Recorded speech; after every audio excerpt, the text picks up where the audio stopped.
In every photograph, she was there, same face, same eyes, same small, deliberate smile, a smile that never aged, even when everyone else did. It started as a rumor in a small Ohio town, a whisper that the family portraits inside the old Wexler farmhouse didn't make sense, that generations of relatives, separated by decades, somehow shared the same haunting little girl standing quietly in the corner. When the house was sold in 1973, the new owners found dozens of framed photos lining the attic walls, and in each one, somewhere, that same child stared back. Sometimes she was clear and central, sometimes faded into the background, but always a broken bar watching. No one could trace her. No one remembered her name. Yet the family line at the Wexlers, they swore she'd been there. "That's Clara," the old ones would say. "She never left." But according to every record, there was no Clara, only a gap, a missing entry in the 1909 census where a daughter's name had been erased with ink so thick it burned through the paper. The local historian,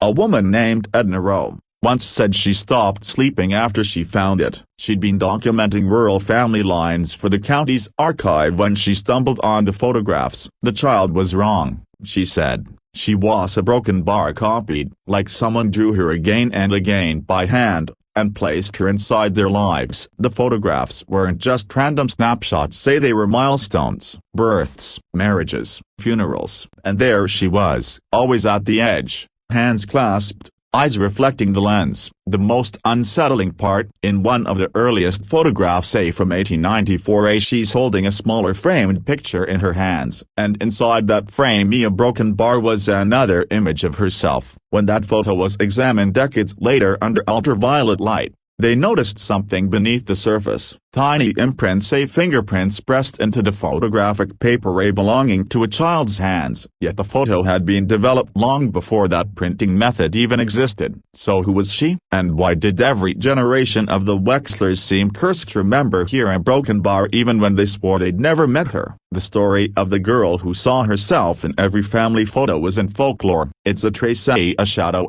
of something much older than photography itself. The Wexler family began in quiet prosperity. They were farmers, landowners, and, by all accounts, ordinary. But every generation carried a sickness, not the body, but of memory. They claimed to see things others couldn't: faces in mirrors, shapes behind curtains, children who didn't belong in the room. And it always started after a photograph was taken. In 1912, the youngest son, Samuel, returned from the bar and one evening trembling and pale. He told his mother that his sister Clara had been standing near the window again, even though Clara had died 7 years earlier from fever. The family dismissed it, grief can make ghosts of memory. But a week later, Samuel vanished. The only thing left in his room was a single photograph lying on his pillow. In it, the boy stood beside the same little girl from all the others, only this time, her hand rested on his shoulder. People whispered that the Wexlers had made some kind of pact, that they'd traded something precious for the land that never failed, for the harvest that never spoiled. And maybe it was true,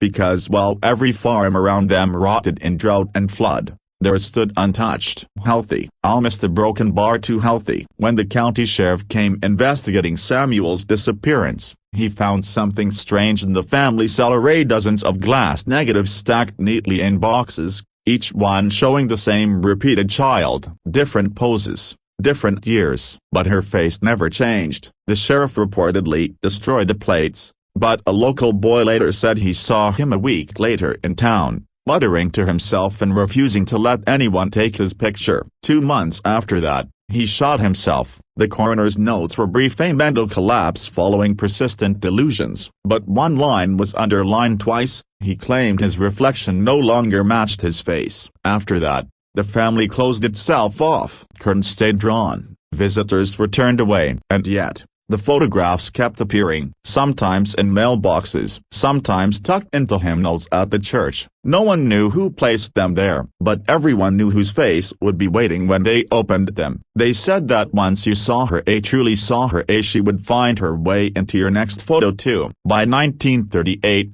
the Wexler property had fallen silent. The last living relative, a woman named June, was found wandering the main road barefoot and bloodstained, clutching a box of photographs to her chest. She was 32 years old, but her hair had gone completely white. When the police questioned her, she spoke only one sentence over and over: she's still there. Even when I closed my eyes, the photographs inside that box were different. They weren't the formal portraits of old. These were personal, intimate, daily life, a dinner table, a child's room, a mirror. But in every reflection, standing just beyond the glass, the same girl waited, a blurred but visible, as though the camera had seen something the eyes could not. The negatives were examined by the county newspaper editor, who'd covered local stories for 40 years. He refused to publish them. He said the images didn't make sense, the lighting was impossible, the shadows bent in directions they shouldn't. And when he returned home that night, his wife claimed he kept the lights on until morning, staring into a framed family photo on their wall and whispering numbers under his breath. The next day, he burned every photograph in his house. Local children began to fear the road past the Wexler farm. They said if you walked there at dusk,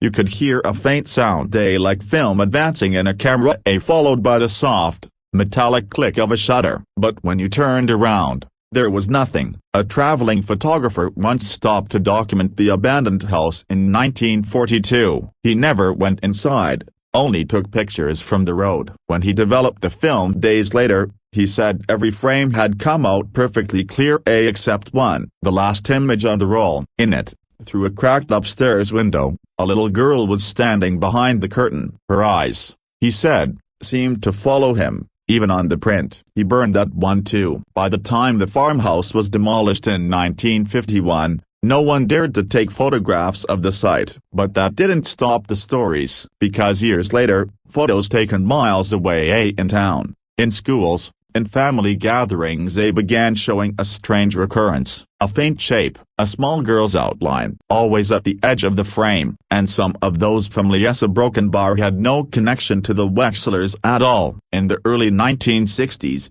the Wexler story resurfaced after a woman named Martha Glenn purchased a trunk from an estate auction. Inside were clothes, letters, and a leather-bound photo album wrapped in newspaper from 1910. She brought it home, thinking she'd found a small piece of local history. By nightfall, she called the police. The officers who arrived found her trembling, her hands stained with the ink that had bled from the old photographs. She claimed the faces were moving, shifting, that the little girl's eyes had followed her across the room. The album was confiscated, but according to the report, one photograph was missing. The final page had been torn out. When the case file was quietly closed, the album was locked in a county storage room. But the missing photo reappeared years later in the hands of a collector, a man obsessed with cursed Americana. He exhibited it at a private gallery in Cincinnati, claiming it was a genuine paranormal artifact. The audience was skeptical. A broken bar until the lights flickered. Someone said the child's face changed under the dimming bulbs, that her expression softened,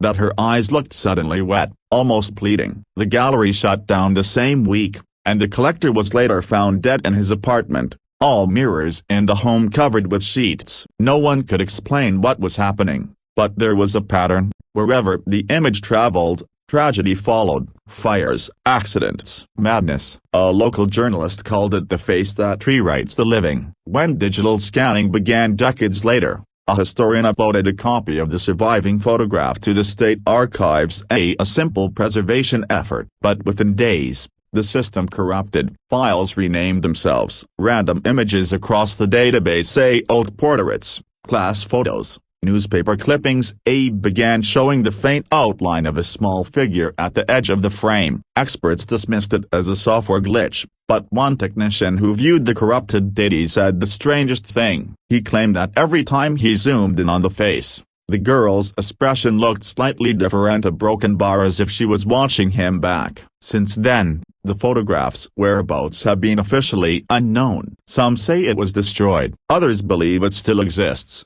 passed quietly between collectors who understand what it really is: a mirror that remembers. In 1977, a psychologist named Dr. Harold Penbrook reopened the case, not as a ghost story, but as a study of inherited trauma. He believed the Wexlers weren't cursed, they were haunted by their own guilt. He called it photographic fixation. a disorder where trauma imprints itself on images through generations of self-perpetuating belief. His theory sounded rational, a broken bar, until he began seeing the girl himself. His research journals, later found in his office after his disappearance, documented the unraveling of a man who started as a skeptic and ended writing like a believer. The early entries are clinical, measurements, lighting tests, chemical notes, but later, the handwriting becomes erratic. One line repeats on nearly every page. She learns the faces of those who look too long. The last entry was dated August 12, 1978. It reads,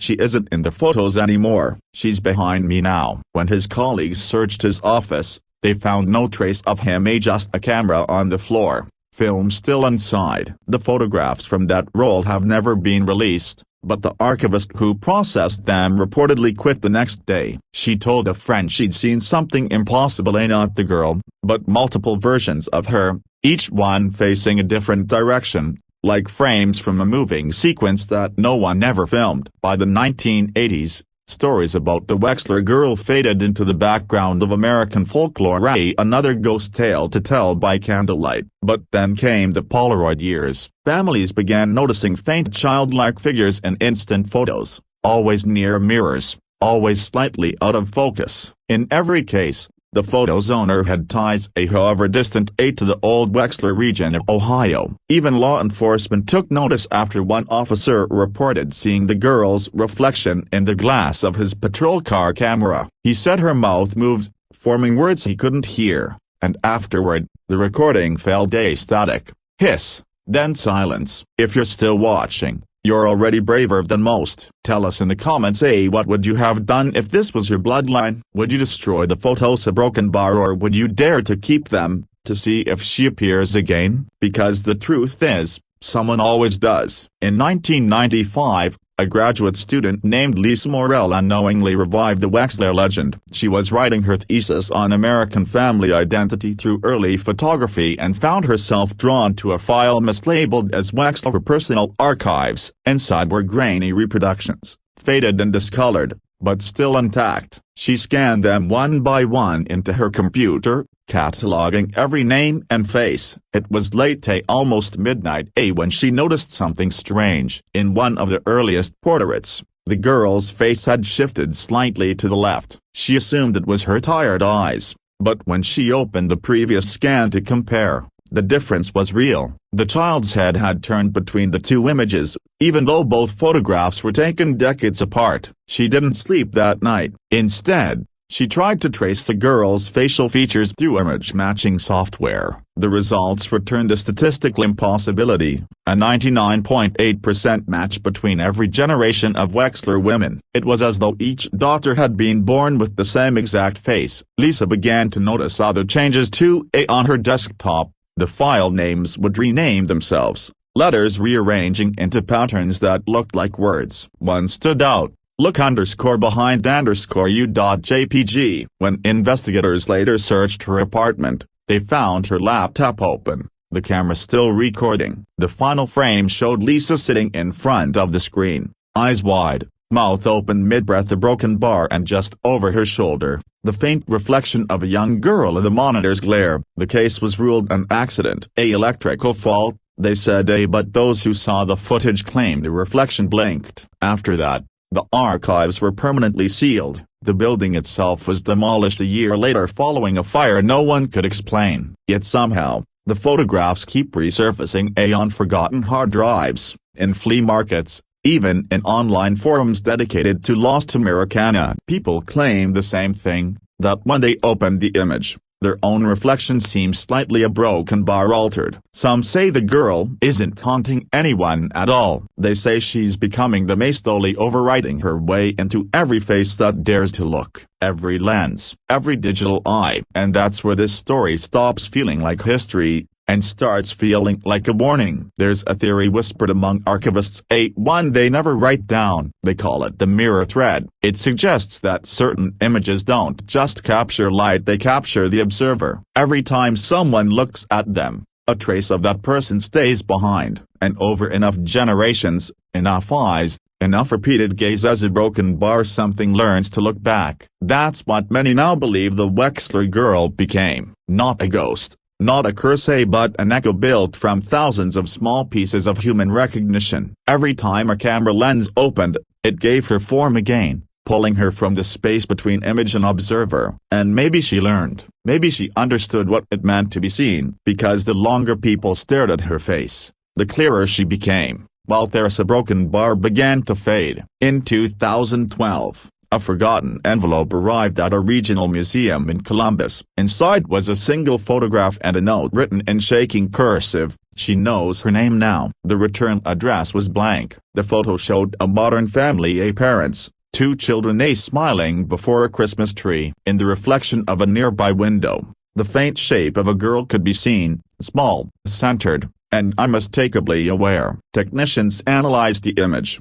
looking for manipulation. None was found. The metadata showed it hadn't been edited or enhanced, but one line of code in the digital signature repeated endlessly, a phrase embedded deep in the data: "Do you see me now?" No one knows who sent it. The museum burned down 6 months later. Some claim that's the true end of the Wexler story. Others believe it's just another photograph in the cycle, another generation caught in her gaze. But maybe there is no end. Maybe she's not trapped in the photos at all anymore. Maybe she's in the act of looking itself at the silent space between your eyes and the screen, between what you see and what's seeing you. And if you've watched this far, a broken bar, if you've felt her eyes somewhere just beyond the glow of this image, a broken bar, then you already know how the Wexler curse begins again. Because it always starts with a face you don't remember, one that's been waiting in every picture you've ever taken. And tonight, a broken bar, she finally saw herself in yours.